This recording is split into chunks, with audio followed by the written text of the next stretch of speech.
Hello students, welcome to Raghav Pathshala. तो मैंने आपको एक हिंदी लिटरेचर, जो आपके हिंदी साहित्य है, सब्जेक्ट हिंदी लिटरेचर, उसका एक मॉडल पेपर मैंने आपको बता दिया था।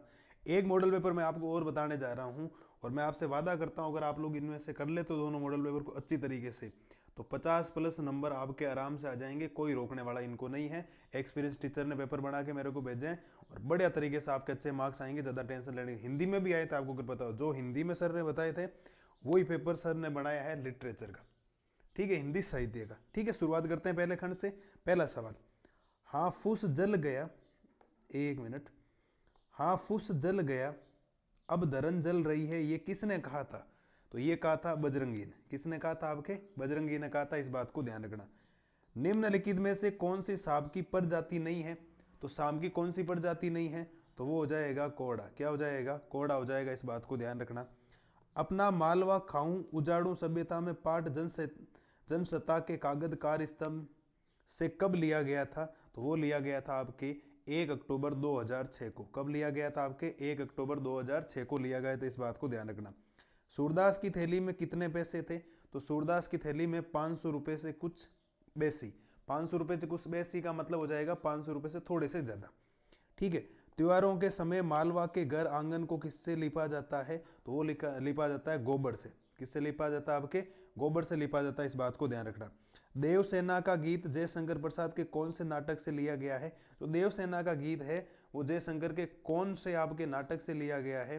तो इसके कोई नाटक है ही नहीं। यहाँ इसका उत्तर हो जाएगा कोई नहीं। ना तो वो चंद्रगुप्त से लिया गया, ना वो अजात शत्रु से लिया गया, ना वो राजश्री से लिया गया। राम के वियोग में कौशल्या किसे अपनी छाती से लगाती है? तो राम के वियोग में कौशल्या जो होती है वो किसे लगाती है?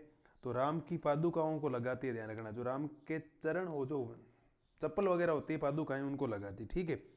विद्यापति के पदों में नायिका कौन है? तो विद्यापति है, उनकी पदों में नायिका कौन है? तो वो हो जाएगी राधा, हो जाएगी नायिका। ठीक है। रामचंद्र शुक्ल के पिता की बदली हमीरपुर जिले की राठ तहसील में मिर्जापुर हुई, तब लेखक की क्या अवस्था थी?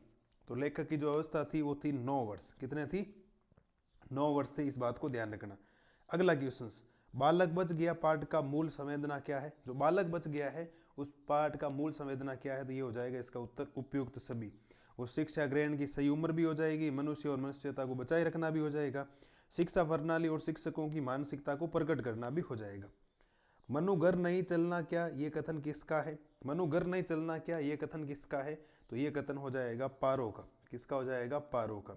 कविता को पढ़कर जब हमारे मन में कोई चित्र उभर आता है तो इसे काव्य भाषा में क्या कहा जाता है?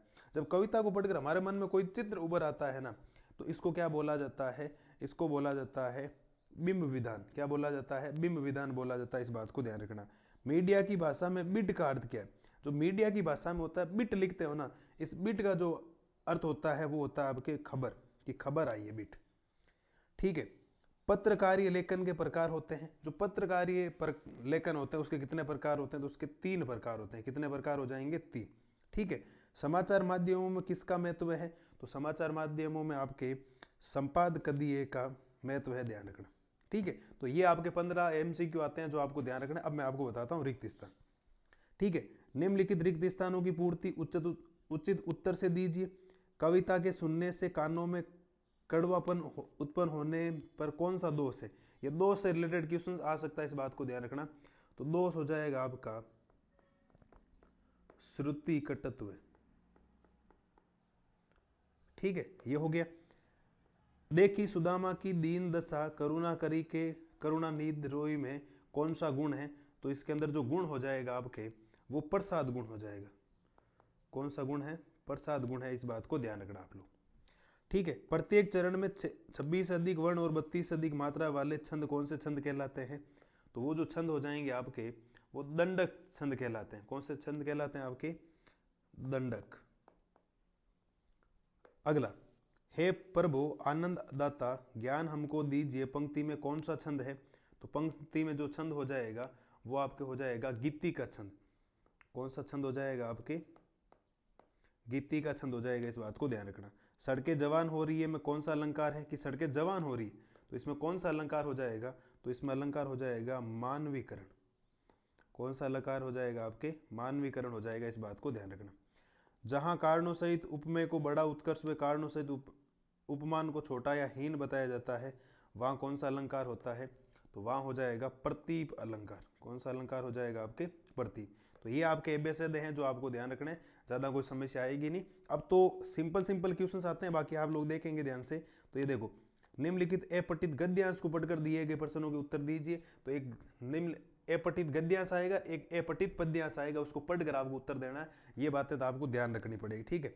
तो ये आप लोग वीडियो पॉज करके देख सकते हो। ये आपके टोटल इसके 6 सवाल आते हैं, इसके अंदर एक एक नंबर के 6 नंबर का ये आएगा। तो इसको बढ़िया तरीके से पढ़ोगे, उचित शीर्षक वगैरह, मन की स्वतंत्रता का क्या तात्पर्य, तो बढ़िया तरीके से आंसर लिखना, आपको सटीकता से आंसर लिखोगे तो कोई ज़्यादा समस्या आएगी नहीं। वैसे ही आपके सामने है निम्नलिखित अपठित गद्यांश को पढ़कर प्रश्नों के उत्तर देने हैं। तो ये आपके सामने है, पद्यांश और गद्यांश दो आते हैं। तो देखो ये रहा आपके सामने पहले बढ़िया तरीके से पढ़ना है और एकदम बढ़िया तरीके से इसका उत्तर भी देना है, ठीक है। ये 6 नंबर का आता है, 6 सवाल होते हैं। मेरे हिसाब से कोई ज़्यादा दिक्कत इसमें भी आएगी नहीं आपको, ठीक है। अब देखो अगला है खंड बे। तो खंड बे में क्वेश्चन आंसर आते हैं। लेखक ने अपने पिताजी की किन किन विशेषताओं का उल्लेख किया है? पाठ प्रेम धन की इच्छाएं स्मृति के आधार पर बताइए। दुर्लभ बंधु की पेटियों की कथा लिखिए। दुर्लभ बंधु की पेटियों की कथा लिखनी है। मैंने निज दुर्बल होड़ लगाई। इन पंक्तियों में दुर्बल पद बल और हारी होड़ में नीत व्यंजना स्पष्ट कीजिए। गीत और मोती की सार्थकता किससे जुड़ी है? निद्रावस्था में भी उपचेतना जागती रहती है। सूरदास की झोंपड़ी पाठ के आधार पर समझाइए। फूल केवल गंध ही नहीं देते, दवा भी करते हैं, कैसे? विशेष शक्ति अलंकार की 100 उदाहरण परिभाषा लिखिए।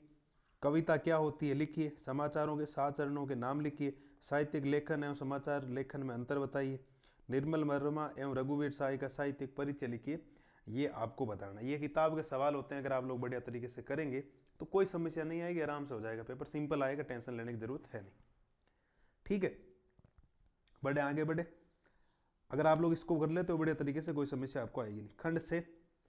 खंड से के अंदर तोड़ो कविता का मूल भाव लिखिए। अथवा में मैंने देखा एक बूंद कविता का उद्देश्य प्रतिपादित करो। साझा कविता का सारांश लिखिए। साझा जो कहानी है हरगोविंद का चरित्र चित्रण करो। हमारी आज की सभ्यता इन नदियों को अपने गंदे पानी के नाले बना रही है, क्यों और कैसे? अपना मालवा खाऊ उजाड़ू सभ्यता के आधार पर बताइए। अथवा में सूरदास का चरित्र चित्रण कीजिए। सूरदास का चरित्र चित्रण भी आपको आना चाहिए, इस बात को ध्यान रखना। तो मेरे हिसाब से यहाँ तक कोई दिक्कत है नहीं। अब रही बात खंड दे की बात है, तो एक 6% व्याख्या आएगी गद्यांश की। तो ये गद्यांश है आपके सामने, 6% व्याख्या, पूरा उत्तर स्पष्ट करना है। गद्यांश और पद्यांश की 6% व्याख्या। अथवा में आएगा 5 नंबर का, पूरा का पूरा बढ़िया तरीके से पढ़ना है और अपने शब्दों में उसको उत्तर को लिख के आना है, ठीक है। अगला निम्नलिखित पद्यांश की 6% व्याख्या कीजिए। तो ये आपके सामने पद्यांश है, तो पद्यांश को भी बढ़िया तरीके से करना है। ये आपको काम करना पड़ेगा जी, और कोई ऑप्शन है नहीं आपके पास, ठीक है। कोई दिक्कत यहाँ तक मेरे हिसाब से आपको आएगी नहीं। अगला लास्ट आता है, निम्नलिखित में से किसी एक विषय पर निबंध लिखिए 400 शब्दों में। कंप्यूटर की उपयोगिता, मेरा प्रिय कवि, वर्तमान शिक्षा प्रणाली और नैतिक शिक्षा, और स्वच्छ भारत। तो आप लोग बढ़िया तरीके से अगर इनको करेंगे तो कोई समस्या है नहीं। आपके 80 में से 50+ नंबर आपके आ जाएंगे। और मेरी तरफ से और मेरी टीम की तरफ से, राघव पाठशाला परिवार की तरफ से और हिंदी वाले सर की तरफ से आप सभी को ऑल द बेस्ट। आपके जो 5 अप्रैल को पेपर होने वाला है बहुत अच्छा पेपर होगा, कोई दिक्कत आपको नहीं आएगी। सर ने एकदम बढ़िया तरीके से पेपर आपके बना के लिए भेजा है, हम लोग आपके लिए मेहनत कर रहे हैं। अब रिव्यू जरूर देना पेपर होने के बाद, मिलेंगे पेपर का सॉल्यूशंस लेकर। तब तक मस्त रहिए, स्वस्थ रहिए। जय हिंद, जय